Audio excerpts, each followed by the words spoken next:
Hello, this is Francis from McCaffrey's Crafts, and today I thought I'd make a video talking about mistakes I've made.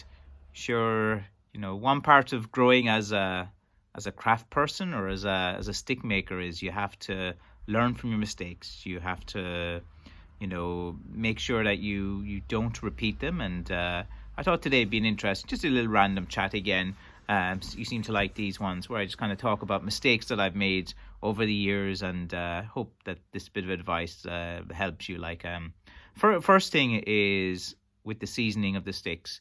Um, Even when I first started out back, I think I started doing it proper back in 2006, 2007. I was in a rush to get money, of course, because you cut a nice bit of blackthorn, you want to season it as quickly as possible, and I explored all ways and all processes to kind of speed up the seasoning process, and all of them were fails or disasters. I remember one time I had a stick. It was seasoned for 6 months. And I got, sure, it'd be fine.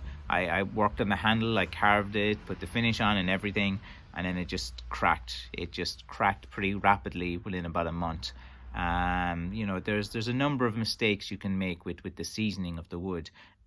It does have to be fully seasoned before you do the handles and straighten it, because if you say, another example with the seasoning is that if you're trying to straighten a stick and it's not fully seasoned, so you straighten a unseasoned stick and you bend it perfect, then you put it to the side, within a month or two it's just going to start dry out and bend back to the old position. So with like hiking sticks especially, because they need to be kind of straighter, you want to season them well for ages before you straighten them. That's why when you bend them into position, they're going to stay in position once it's seasoned wood, and there's no sap or no green wood on it. So like the mistakes that I made was being in a rush, being young, impetuous, the usual, wanting some cash in my pocket now. Didn't have I see it all the time with comments that I get with people. Like it's like looking in a mirror, me ages ago. And I always tell the people, just patience, calm down, just wait. And, they're always, yeah, sure, what do I know? But I do know. I've been there, I've done that, I've gone through that side of things as well. Also, like, the second thing is the sawdust. Dust as well. You need to wear masks. Like I've been wearing those N95 masks since time began. Like when you're working with blackthorn wood or any hardwood in particular, you don't want to be breathing in the dust. You don't. Sure, I'm outside. It'll be fine. I was wearing masks before before even it was an issue nowadays.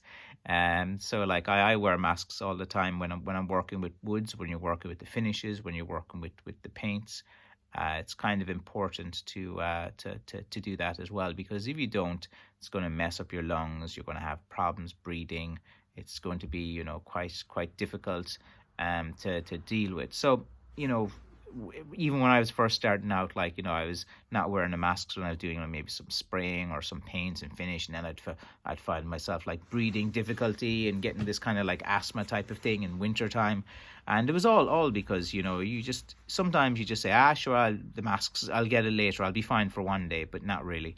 It messes up your lungs, so you don't want to be breathing in any bit of hardwood, especially blackthorn wood as well, into you, or the finishes as well. So always mask up all the time with working with wood, and be careful with dust. Get a dust extractor.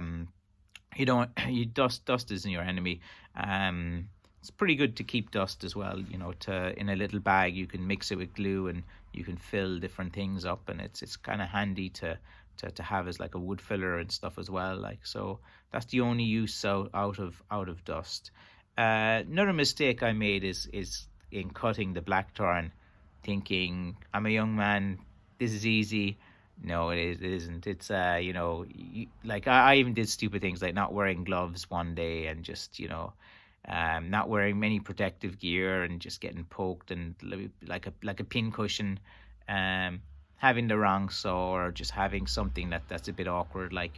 You think, like, a lot of people think you just get like a chainsaw and go into the bush and cut it with a chainsaw, but chainsaw will get stuck. The branches are quite thick. You know, it's hard enough to kind of cut things in a thorny bush, so you have to kind of maneuver your way in. So hand saws usually are pretty good, or pruning saws, or you know, any of these smaller type of saws, because you're usually working in a confined space. So like, if I was talking to my younger self now and like, hey dummy, safety's important, cop the hell on or I'll slap the head of you. You know, that's kind of what I would like to say to my younger self, to do it, because I'd be going in there and like, you know, even like, you know, wearing some kind of cap or something like this too, it like protects, and you just like wear something for your protection of your eyes as well. You know, who cares what you look like? If you look like this crazy beekeeper who's preparing for the apocalypse, you know, that's what blackthorn cutting is. Like, you know, you have to keep safe.